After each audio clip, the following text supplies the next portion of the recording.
Hello viewers, চলে আসলাম আমার একটা নতুন রেসিপি নিয়ে। তো আজকে পাঁপড় ডালনা বানাবো, তার জন্য আলু কেটে রেখে দিয়েছি আর লঙ্কা এখানে কড়ার মধ্যে দিয়ে দিচ্ছি সামান্য জিরে ফোড়ন, আর দিয়ে দেবো এই কাঁচা পাকা লঙ্কা দুটো, আর দিয়ে দিচ্ছি কেটে রাখা আলু।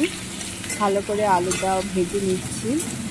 ভেজে নেওয়ার পরে এর মধ্যে দিয়ে দেবো সামান্য একটু নুন, যাতে আলুটা একটু নরম হয়ে যায়। তো এইভাবে কিছুক্ষণ 2-3 মিনিট মতো আলুটা ভালোভাবে নেড়ে চেড়ে ভেজে নেব। নিয়ে এরপরে আলুটা যখন দেখব যে হালকা লাল লাল হয়ে এসেছে, ঠিক সেই সময় আমি মাঝখানটা একটুখানি ফাঁকা করে এর মধ্যে আমি দিয়ে দেবো আগে থেকে ঘষে রাখা বা গ্রেট করে রাখা আদা কুচি। তো দেখতে পাচ্ছ আদা কুচিটা দিয়ে দিলাম। এই রান্নায় তোমরা হিংও ব্যবহার করতে পারো, হিং দিলে এটা স্বাদ আরও অতুলনীয় হয়। তো এইভাবে আদাটা দিয়ে আমি ভালো করে ভেজে নিচ্ছি তেলের মধ্যে। নিয়ে ভালোভাবে আলুর সাথে মিশিয়ে দেবো। এই রান্নায় আদার যে টেস্টটা সেটা খুব সুন্দর আসে। এবারে হালকা নেড়ে চেড়ে নিয়ে এবারে আমি দিয়ে দেবো মশলা। তো প্রথমে আমি একটু সামান্য নুন দিয়ে দিচ্ছি।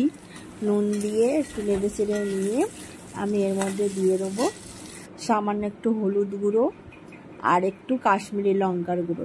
দেখতে পাচ্ছ কাশ্মীরি লঙ্কার গুঁড়ো, হলুদ গুঁড়ো দিয়ে একটু নেড়ে চেড়ে নেব। কড়াটা যাতে এই ভাজাটার সময় তিতকুটে না হয়ে যায়, সেজন্য একটু সামান্য জল দিয়ে কষতে হবে। জল দিয়ে কষিয়ে নিয়ে তারপরে কেটে রাখা টমেটো কুচি দিয়ে দিচ্ছি। দেখতে পাচ্ছ কেটে রাখা টমেটো কুচি দিয়ে ঢাকা দিয়ে এটা রেখে দেবো, যাতে টমেটোটা একটু সিদ্ধ হয়ে যায়। এরপরে একটুখানি চিনি দিয়ে দিলাম স্বাদের জন্য। চিনিটা দিয়ে একটু নেড়ে নিয়ে আমি ভালো করে এটা কষিয়ে নেবো তেল ছেড়ে যাওয়া অবধি।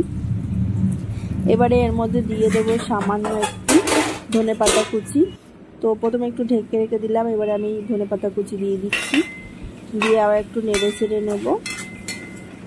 নিয়ে মশলাটা থেকে যখন তেল ছাড়বে ঠিক সেই সময় আমি 2 বাটির মতন জল দিয়ে দেবো। তো দেখতে পাচ্ছ সবাই এই রান্নাটায় আমি এবার জলটা দিয়ে দিচ্ছি। জলটা দিয়ে এটা আমি সিদ্ধ হতে দেবো প্রায় 5 থেকে 10 মিনিটের মধ্যে।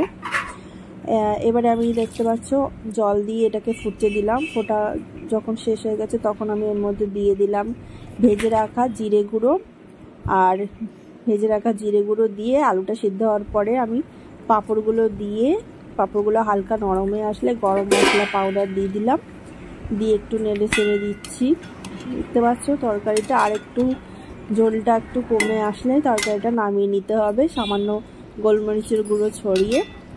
তো আশা করি ভিডিওটা তোমাদের সকলের খুব ভালো লেগেছে। ভিডিওটা শেষ পর্যন্ত দেখার জন্য তোমাদের অসংখ্য ধন্যবাদ। ভালো লাগলে ভিডিওটা তোমরা অবশ্যই তোমাদের বন্ধুদের কাছে শেয়ার করবে, লাইক করবে এবং ফলো করবে। ভালো থাকবে, সুস্থ